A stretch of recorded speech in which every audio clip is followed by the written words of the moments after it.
Deepti, and I'm also the host and chef on one of Video House's very popular cooking shows, Cook Love Eat. Cook Love Eat is more than a cooking show. Not only do we show you how to prepare healthy, delicious recipes, but we also bring on board interesting personalities that share their inspirational journeys as we cook with them. Now, if you're wondering why a chef is hosting a dental webinar, then let me tell you, healthy food and healthy eating habits promote a healthy mouth. And that's where our expertise comes in. When was the last time that you changed your toothbrush? What is the correct way of flossing? Well, if you cannot answer any of these questions correctly, then it's time you get schooled in dental hygiene. And here to discuss the importance of regular dental checkups is Dr. Haleh from Q&M Dental Group. Hi, Dr. Haleh. Hi, everyone.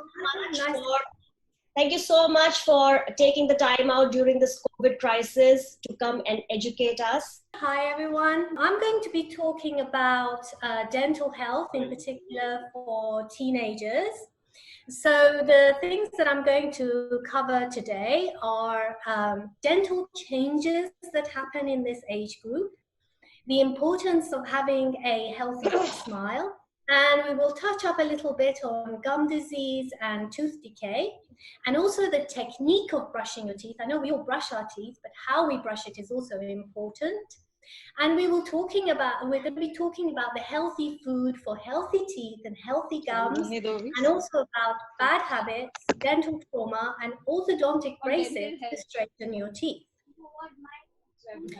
So the dental changes that happen actually just before the teenage years, 6 to 7 and 8 years of age, is firstly we've got 20 baby teeth, 10 at the top and 10 at the bottom. So around 6 to 7 or 8, those back first molars are coming through, and the baby front teeth are popping out, and you've got the adult teeth coming through. And then in the middle of the arch is around the teenage years of 11 to 13 years, 14 years of age, when those baby teeth will come through and be replaced with your adult teeth. Now, a number of anomalies can actually happen during this stage. Is that, for example, there may be missing teeth, and that's not, in fact, unusual with evolution and the jaws getting smaller and the soft diet, comparison to thousands and millions of years ago to our ancestors. And also we may have extra teeth, or you may have some impacted teeth which are sort of stuck inside the bone. And all these things can actually be picked up at an early stage, years ago to our ancestors. And also we may have extra teeth, or you may have some impacted teeth which are sort of stuck inside the bone. And all these things can actually be picked up at an early stage at your dentist or orthodontist, so we can actually plan ahead. So why is a smile important anyway? It sets off the first impression. So studies have shown that when they take a population of people, a pool of people, and what they do is they, for example, show a subject with smiling face and a subject with non-smiling face. And the subject with the smiling face, not even knowing the person, was perceived to be more honest, more friendly, more successful, and attractive. So it's really important to have a healthy, happy smile so that you're not shying away from smiling or putting your hand in front of your mouth, especially in social settings, getting into relationships, or even for job interviews. And also, when you're smiling a lot, it releases all those happy hormones, which makes us a happier person. And when you're happy, obviously you want to smile more, so you need to have that confident smile.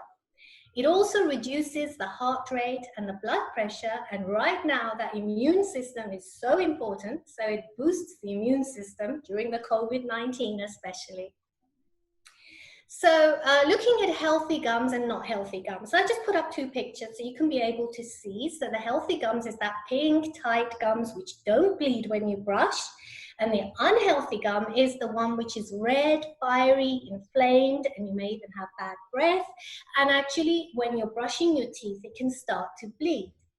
So please don't be put off by brushing when you find bleeding gums. Carry on and keep brushing, but do see your dentist or hygienist to get it sorted out. So we've all got, what happens is you've got this biofilm of bacteria that's covering the tooth surface, and this bacteria produces toxins that actually damage the supporting structure of the tooth. And if it's left and really not removed, then it can happen is that it can become hardened to tartar or calculus. And those bacteria inside the tartar and calculus can actually be producing the toxins that destroy the gums. And this is just diagrammatic pictures showing that your body's defense mechanism is sending all those white blood cells to the area to fend off the bacteria. So that's why you get the puffy bleeding gums. And then eventually, if it's not removed, the calculus or the plaque, so what happens is it destroys those supporting structures. Moving on to tooth decay. So what is tooth decay? A hole in the tooth. So again, if that biofilm of bacteria is there, and especially right now during this pandemic where everyone is isolated at home, if you keep going to that fridge and keep taking those sweets and the sugary drinks and the Coca-Cola, sports drinks, all these things, you're constantly feeding that bacteria sugar, and the bacteria will then convert the sugar to acid, which actually destroys the enamel and dentin of the tooth and causes tooth decay, a hole inside your tooth, which can become deeper and deeper and quite painful. So what's the key take-home message here is the frequency of the sugar intake, not necessarily the amount. So having that odd birthday cake or a muffin or something, sweets on Sundays, I normally say to the kids, is okay as long as you have it. Brush your teeth clean, but don't keep taking cups of tea with lots of sugar in it throughout the day. So beware, especially right now when we're all at home and we keep heading for the fridge or the kitchen to keep taking that snack. Make sure you snack on healthy snacks. So this is just some pictures showing holes in the teeth. Sometimes they're not so obvious. So when you go to dentist, then it can get picked up, as you can see by that shadowing on the x-ray. So it's really important to obviously visit your dentist because it can be undetected. So what the dentist will do is numb up the tooth, clean out the decay, and put the most appropriate filling in there for you. However, we don't want to get it to that stage. So prevention is the key thing. So when you go to the dentist, they may give you a fluoride varnish. They may paint the fluoride varnish on the teeth, which is a boost of high fluoride to strengthen that enamel. Or they may put a little, what I call a raincoat, a plastic coating, protective coating over the teeth that are coming through, especially in teenagers. When those back teeth are just coming through, then what happens is they paint a little Fisher's sealant and zap it with the light, so that's kind of protective. But it doesn't mean to say again that you go and eat all the sweet things and the naughty stuff for the food, for the tooth. So here is what, I'm not really going to go into depth about balanced diet. We get it all the time in YouTube channels, in Google, what's a healthy diet, what's a balanced diet, and what's naughty food for the teeth, like Coke, fizzy drinks, sports drinks, candies, those little fruit gums and things. But healthy diet is fresh fruit and vegetables. Dairy gives you calcium for strong teeth and bones. And also healthy sugars are like honey, but if you have lots of teaspoons of sugar in your tea, then that's bad. Also, there may be hidden sugars inside the food. So check the labels at the back, like on these tin foods or ketchup and things like that can have hidden sugars. Also, being stuck at home may mean we take lots of black coffee or lots of black tea throughout the day. That can stain your teeth. Red wine, hopefully not in this age group, cigarette smoking can also stain the teeth. Lots of curries can stain the teeth. So to sort of cut down on this kind of food will prevent yellowing of the teeth, but there are options available which your dentist can discuss with you. Like you can get these bleaching trays and they give you the bleaching product. You can put it inside and just wear it for a couple of hours in the evening. This is for adults though. But try to prevent by not taking too many black tea, black coffee throughout the day. Now, brushing teeth. Okay, so we all say we brush our teeth, but it's good practice to actually, once everything calms down with this whole pandemic, to actually take all your toothbrushes and everything with you to the dentist and say, look, this is what I do. Show me where I'm going wrong and correct me on my technique. So let me just go over a few things with you here. So what I actually like is small-headed toothbrushes like this one. Let's see. So small head toothbrush. I don't actually like the big heads because I find that I get an achy jaw. So,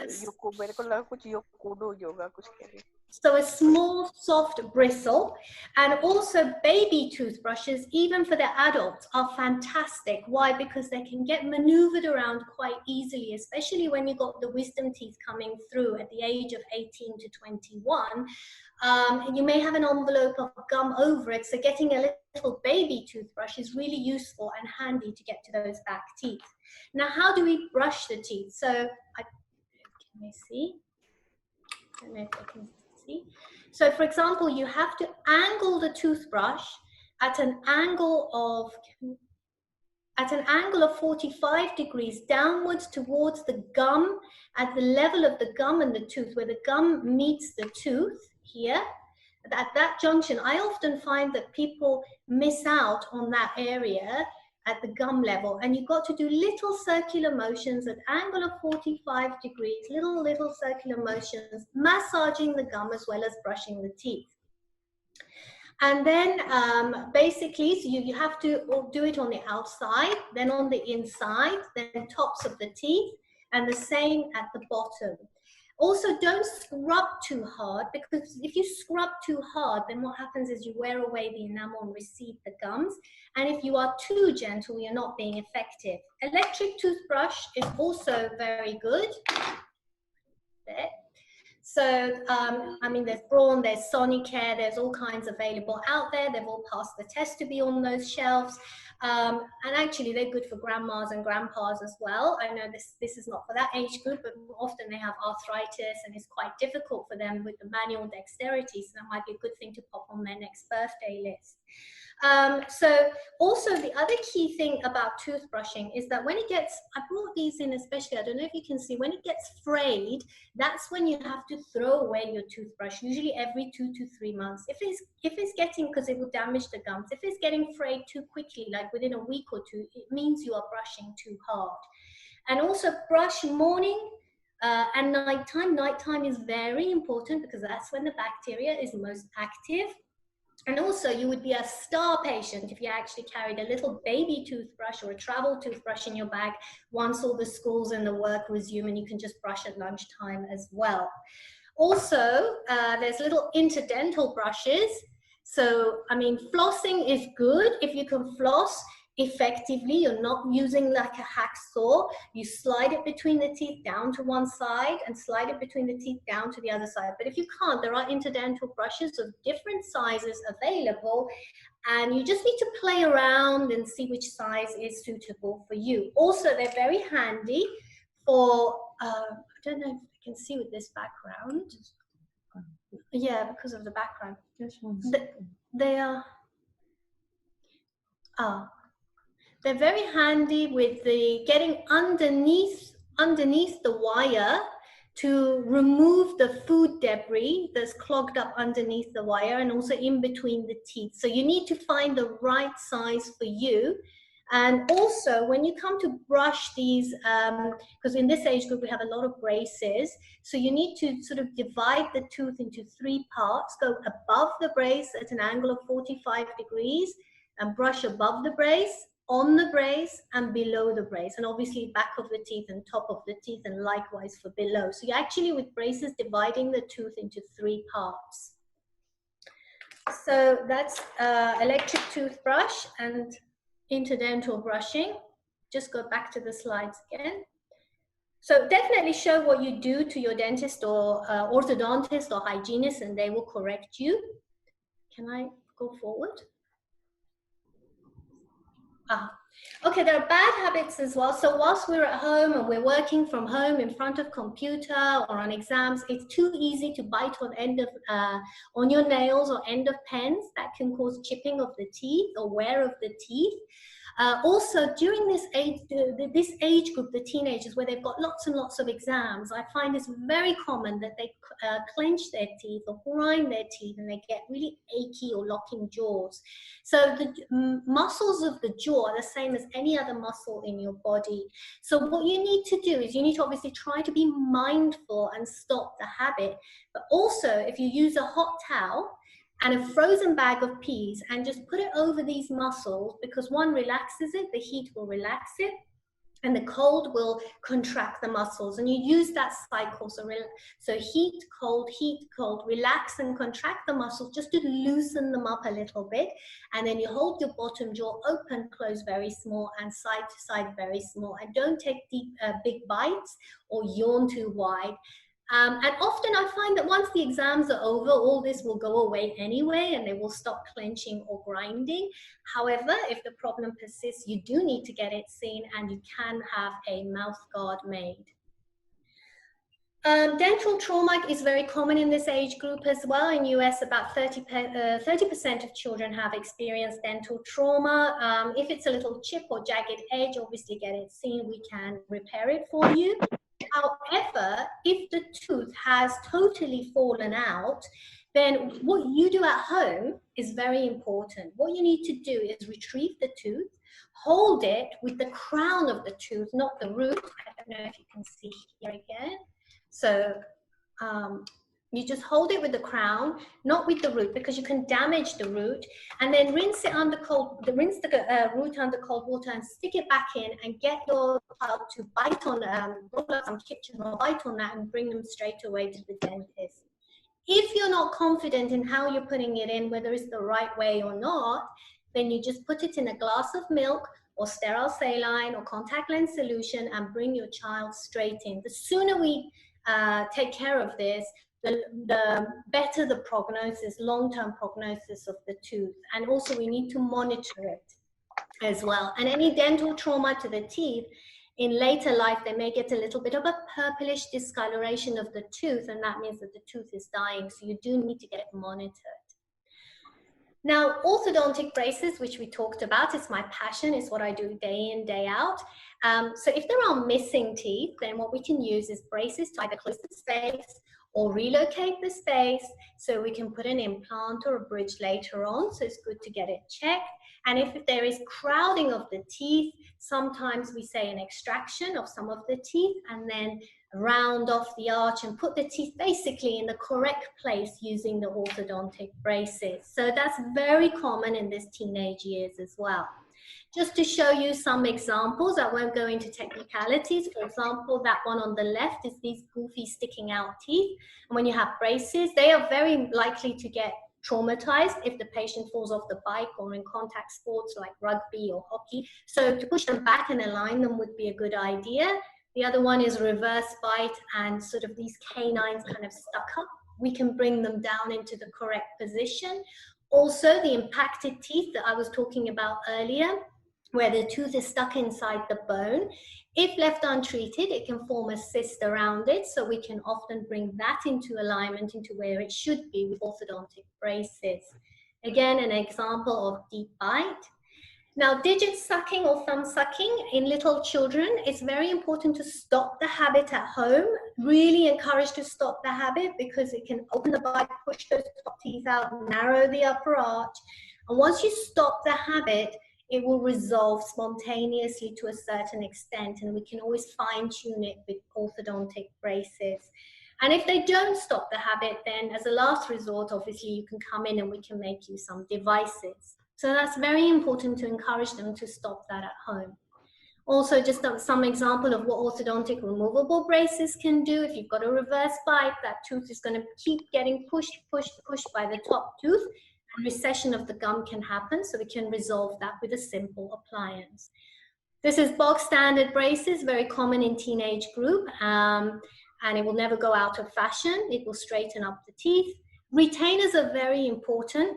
To hold the teeth where we finish, and retainers are for life. It's like a life insurance policy.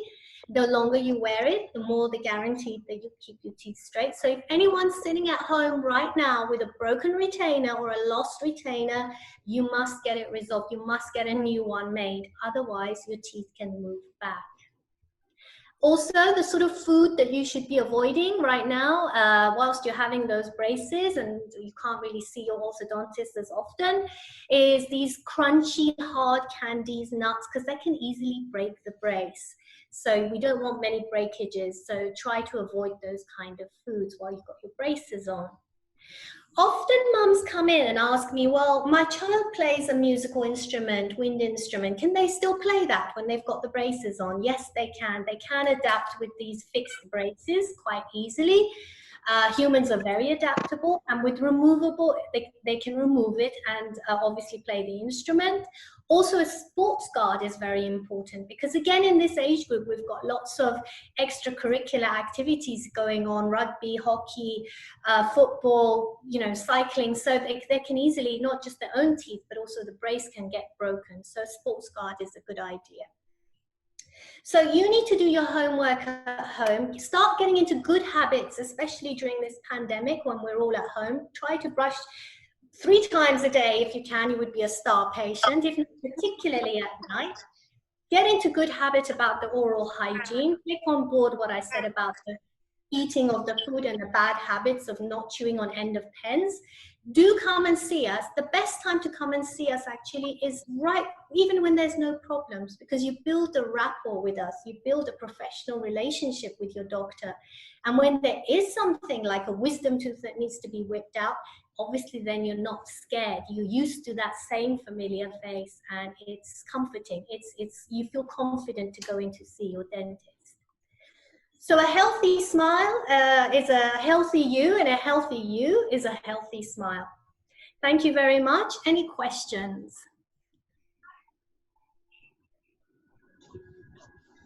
Yes, we've got one question, and this is regarding staining of teeth. Yes. And the question is it bad to have stained teeth? Does it damage the teeth? No, it doesn't. The stained teeth doesn't damage the teeth, but obviously just yellowing of the teeth, it reduces some people's confidence when they want to smile. Because right now in the media, we've got all these glossy teeth, white teeth. So, no, it's not damaging, but obviously everybody wants a white, straight teeth kind of smile. Dr. Haleh, I think that one of the reasons why people shy away from going to a dentist is the lack of insurance companies covering these kind of treatments. So right. What are the other options available to people? It really depends on the treatment. I mean, orthodontics, which is what I do, is not covered by insurance, unfortunately. But that's not just in Singapore. It's in predominantly many of the countries. And there are some things that are covered that are, that causing dental pain or a dental trauma, or I think it's case by case really, and also insurance by insurance. It's a difficult one to answer because it's so broad. The best thing to do is obviously read all your policies and everything that you've got and ask your dentist, because it can depend on what kind of treatment it is. So some are covered, some are not. Yes, I understand that. So are there any dental saving plans that people can, that they can take, so that some, if not all, then some of it can get covered, or they get discounted treatments? With orthodontic braces, is, for example, we at Q&M have a package price. So you just, if it's a 1.5 to 2 years of treatment, what you do is you break that down. So it's one lump price, but you don't pay that right at the beginning. You actually spread it out over all those visits that you come over 1.5 to 2 years. So that one I can speak for orthodontic braces. The dental treatments are a little bit quicker sometimes, because you get an implant and then 2 weeks later, or a bridge 2 weeks later, is done. So with those, again, they need to look at their individual insurance package and discuss it with Q&M. I'm sure they can help out some way. All right, we have one more question, and the question is ulcers the cause of poor oral hygiene? Ulcers? Yes. Is ulcers the cause of poor oral hygiene? Okay, reason for ulcers can be multifactorial. And in fact, it's a very good question, because ulcers need to get checked. If it's been persisting for more than 3 weeks, then you need to check to make sure that it is a recurrent ulcer, nothing sinister, okay? But sometimes recurrent ulcers can happen. For example, if your iron deficiency is low, you're deficient in iron, or maybe you're just prone to ulcers, or even ulcers can happen actually during these fixed orthodontic braces. They can actually come and go, because if you imagine this is rubbing on the cheeks and the lips. But it's nothing serious. It's not to do with the bad oral hygiene, but it may be that something's rubbing, or even in older people, maybe a denture's rubbing, or you're just prone, so you need to get that medical check as well, because it can be gastrointestinal related problems or deficiencies like iron deficiency. But do get it checked. Actually, ulcers are a very good question. Ulcers are very, very important to get checked. All right, Dr. Haleh, how much does it cost to get dental implants, and how long is the process? That one is 2,000, is it? Yeah, 2,000 for a dental implant, because I don't normally deal with all the costing. But 2,000 is a dental implant, and it can be, again, implants, dental implants. It's not my specialty, but it can be that if you're deficient in bone, then you may need more extensive treatment, like putting a bone in there first to, you know, have enough bone to be able to hold that implant. So it may take months for that, or it may be a more simpler kind of process, and depending on the technique that the surgeon is going to use. All right. And how, okay, there's one more question. How do we take care of dental fillings? Again, a very good question, actually, because a very smart question, because nothing will last forever. Even our own natural bodies, we age, hair goes gray, and, you know, so wet teeth down with age as well. It's the same thing. It's not going to be guaranteed for life. So we do need to, firstly, at home, obviously brush the teeth really, really clean, because leakage can happen inside, in between the tooth. And also not taking in your sugary foods and things like that. So important to watch the diet, but get it monitored regularly by dentists, because they will check around the lining of the filling to make sure it's still solid, it's still there, and there's no leakage happening. So checking with dentists, hygiene, and your diet. All right, the next question is capping a good option if implant is not an option? What do you mean by capping? Because if there is missing teeth, right, we can do either implant or a bridge, okay, which crowns. So I think what they mean by capping is crowning the adjacent teeth, the two teeth next door of the space, and it's holding that false tooth in the middle. So that's a bridge, a denture, a bridge, and an implant. So these are three ways that you can actually fill that space which has the missing tooth. But then again, it has to be tailored to the patient's needs. So we look at the adjacent teeth, you know, make sure can they be pillars for that missing tooth. So really, again, is case by case to see who is appropriate for which kind of treatment. So, Dr. Haleh, how frequently do you recommend that one visits the dentist, whether there is a problem or not, irrespective? So very wonderful audience here. I love these questions. Basically, normally for kids it's going to be more frequent, because these are really good questions, really useful questions. For kids it's going to be more frequent. Why? Because the kids are always growing, their jaws are growing, the transition period we discussed earlier, where the baby teeth are falling and adult teeth coming through. So it may be, say, 6 monthly. For adults, it really depends on the need of that adult. So it may be yearly, or it may be some people need a little bit more attention because of an underlying gum disease, and it may need to come in every 2 monthly or 3 monthly. Or if they've had lots of fillings and lots of problems, then the frequency of visiting the dentist, the reviews, you're going to be monitored more closely, basically. But if you're no problem, and the dentist detects you're no problem, not that you think, oh, well, I don't have any toothache, the dentist has a look and says, well, look, you know, you've got nice, healthy mouth, it's an adult patient, not much change is going to happen. Maybe they will review you in a year's time. It's not dead set, it's 6 monthly, but on average, it turns out to be 6 monthly. Dr. Haleh, you know, there are a lot of mothers especially first-time mothers who have questions like, what age should I start brushing my child's teeth, and when should I start using a fluoride toothpaste? What do you have to say to all these moms? Fantastic. I love all these mums. What happens is, so when you've got a 6-month-old, I used to, when I was doing more general dentistry prior to specializing in my orthodontic field, I used to tell the mums, please bring your child in firstly to the dentist from 6 months of age.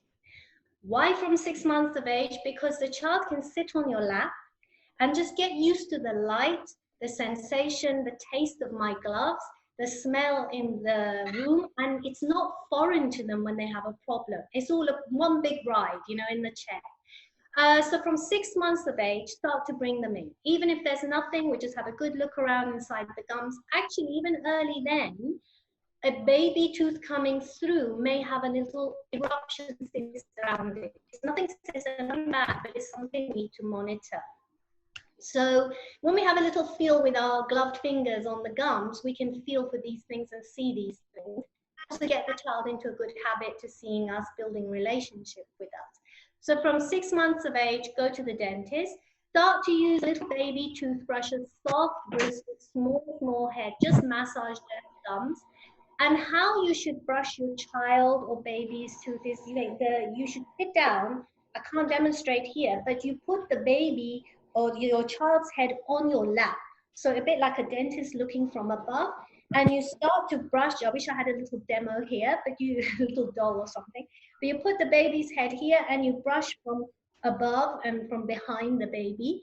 And then slowly get your child used to taking over. Maybe they have a go, then you go over it when they're about 5-6 years of age. So start early. Just get them used to the sensation. Dr. Haleh, let's talk about invisible braces versus metal braces. What is the difference, and who can use which one? Which one is suitable for who? Yes, the invisible braces, like Invisalign, or there's so many of them out there, so many different companies that provide them. They are becoming increasingly common.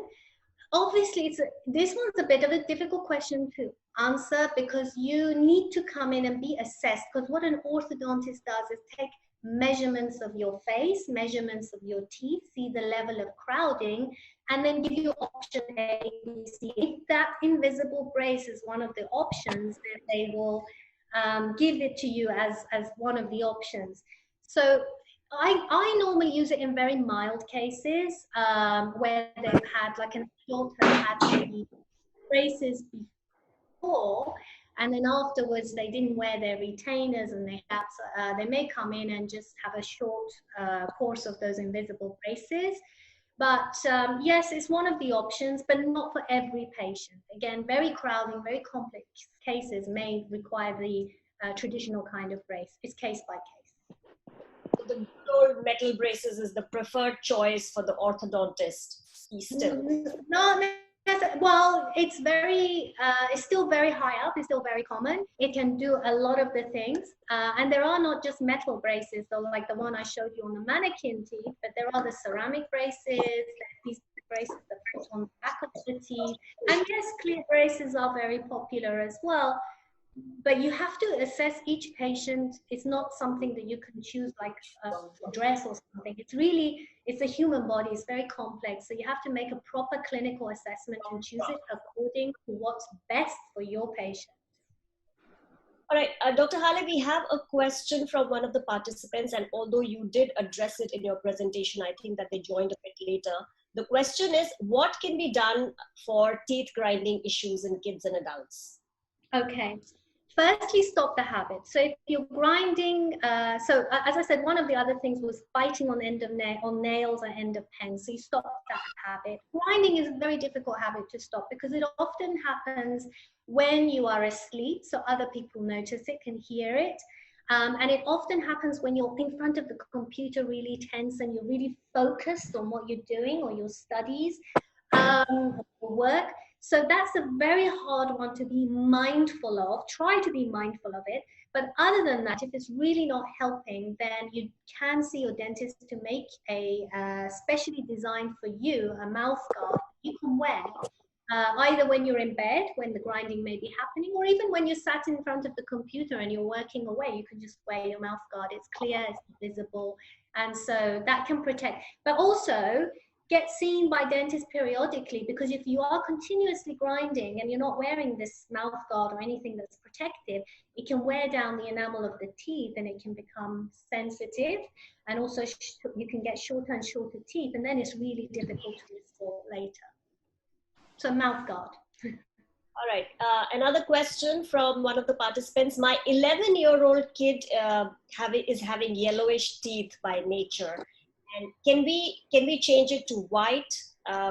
Any side effects? Not at this stage. I've never done whitening in a child before, but it also depends on what the underlying problem may be. I mean, they do need to see, this one's difficult to answer because you do need to see the dentist and maybe go through a diet. What I may do is go through a diet sheet, the oral hygiene, what they're actually doing. So firstly, eliminate a few factors, which you may be simple. You may think it's not that, and it may be simple. Other than that, you know, just basically no whitening at this stage, but just monitoring for it. Whitening is available. All right, the next, what age do you recommend? I'm sorry? What age do you recommend to wear braces? Can I request everyone to mute themselves? Can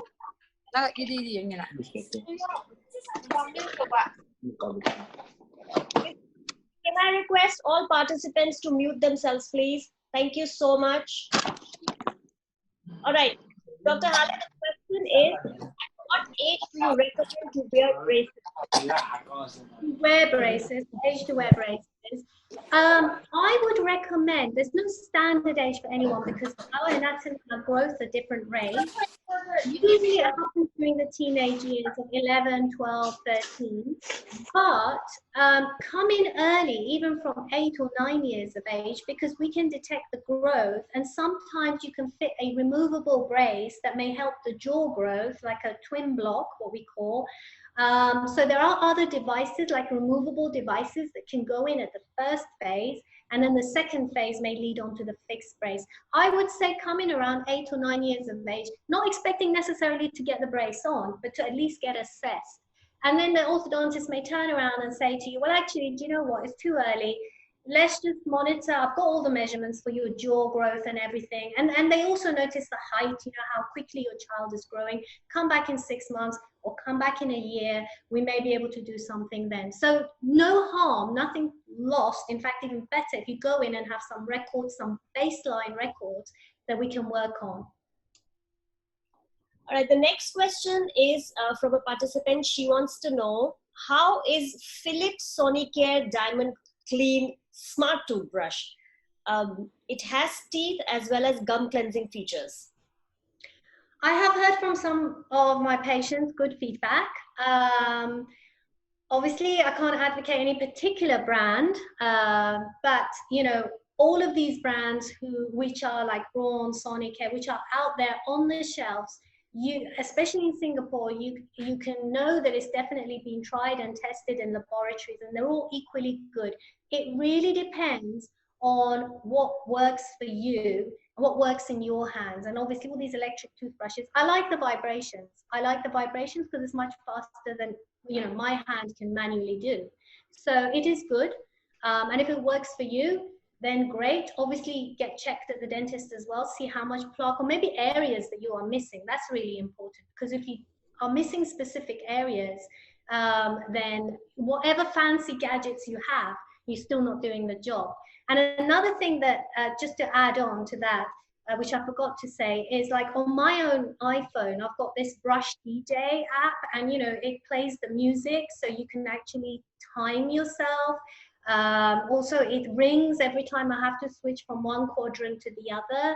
So there are all kinds of apps available out there as well. So play your favorite music and have fun with it. I believe that the biggest benefit of these sonic toothbrushes is that they themselves come with a timer, right? So yeah.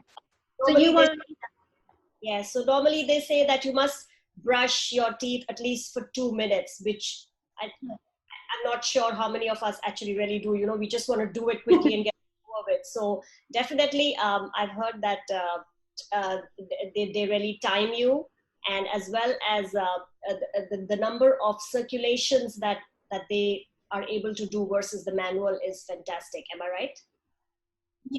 Yes, you're absolutely right, Deepti. Yes, it's correct. But yeah, I mean, they do time you, they do a lot of the work for you. All right, participants, are there any more questions? All right, we've got one more question here.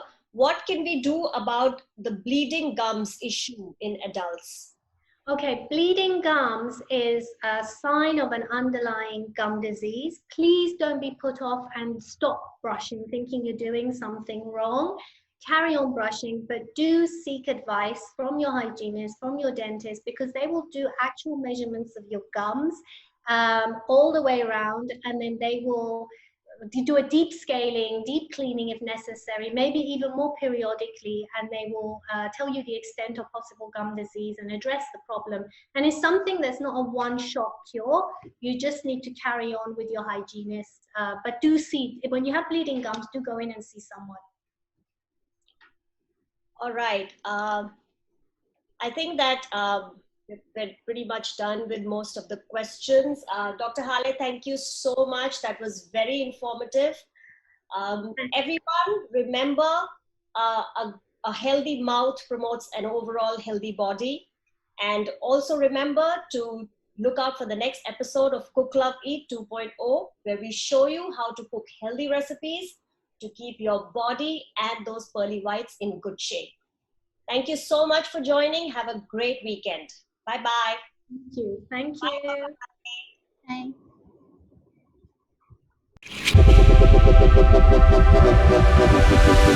Bye.